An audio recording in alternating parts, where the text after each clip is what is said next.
So again, people are complimenting, people are coming out of the woodwork, and it is always interesting to me just how many coaches, how many players we forget. I think how many have been through the Detroit Lions organization.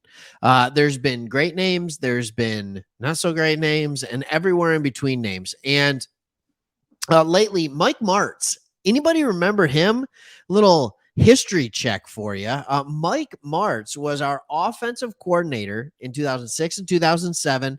That's not what he's known for. Obviously, he's known for being the offensive coordinator, and then I believe went on to be the head coach of the greatest show on turf with the St. Louis at the time Rams, and not LA, St. Louis.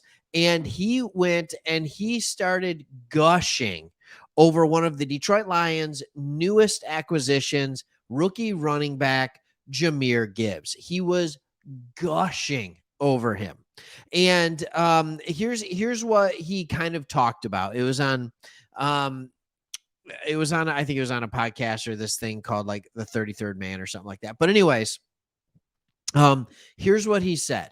He said, you add that to the fact that he's on a bad or not going to be on a bad team where he's got to try and make them better. March said in the opening of the 10-minute video, he's going to one of the best offensive lines in the league and an established offense. Now, he says more. We're going to talk about that in a minute too. But here's what I like. We all know, and we all can see the talent that is on the Detroit Lions line. But I still love when other people, whether it's former Lions, whether it's national media, whether it's local media, but I really do enjoy when people outside of the Lions bubble, outside of the Michigan bubble, the Detroit bubble, talk about anything being one of the best. That's a big deal. When you start talking about the Lions have one of the best lines in the league, that's huge. There are 32 teams in the league. So when you say one of the best, you're saying top five. You're at least saying top five. I want you to go back and think about the Detroit Lions in recent memory. Go back more than recent memory.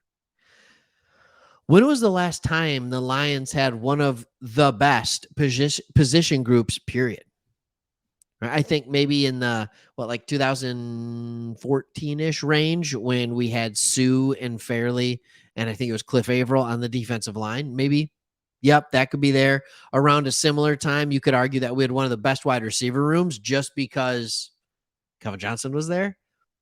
It's a big deal to have one of the best. So while I love that he was gushing about Jahmyr Gibbs, I also wanted to take a second and talk about what it means when, and this is not just a Mike Martz opinion. This is like a league-wide opinion that the Detroit Lions have one of the best lines in the NFL. And he went on to say this, and this is what you notice when you watch the tape of Gibbs.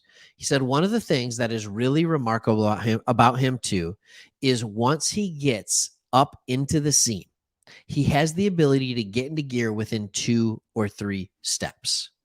Here's what that means, ladies and gentlemen. He is fast, but he is quick. There is a difference. And when you can have one or the other, that can help you. You can have good long speed.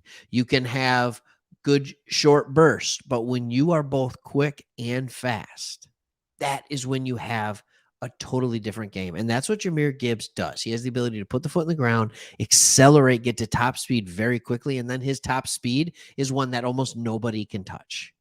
That is what is so beautiful about Gibbs, and I think is so good. And it actually reminds me, I'm going to make a really weird comparison here. And he's better than Gibbs is already better than this guy was.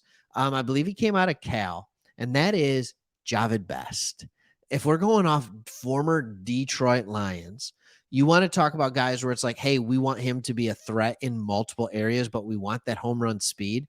The last time we had a guy or we drafted a guy that had this kind of a ceiling, Gibbs is better, by the way, was Javid Best. And I don't know if you remember about like what happened to Javid Best. He was good. He was good. He just got concussions and he was out of the league pretty quickly. And it was one of those things where it's just so frustrating. And you're like, come on. And we'll talk about that maybe in another video. But here we are, day 2 of rookie minicamp, and there's already 3 rookies out with injury. And I just don't understand what's going on. And like, it's like, how in the world can a team be so injured? Last year, anyways, you don't want to hear about injuries. You don't want to hear about injuries. You want to hear about Jahmyr Gibbs. You want to hear about Mike Martz. So I just want to give you a little reminder while we're doing this. Let's just go back into history, like memory lane. And there's nothing that explains the mid-2000s Lions better than the 2 teams that were under Martz as offensive coordinator. In 2006, they were terrible. John Kitna, it's really funny. They ranked 7th overall in offense in their passing game specifically. John Kitna had his first 4,000-yard season of his career at age 34. All right. And then they finished 3-13. So they didn't really blame Martz a lot for that. But then 2007, and I got some funny stuff because I remember this like it was yesterday. Expectations were still high despite the previous year's disaster. And they started the year 6-2. 6-2 at the midseason mark. How about that? Kitna was getting sacked all the time. And then what happened was amazing. They finished 1-7. And they went 7-9.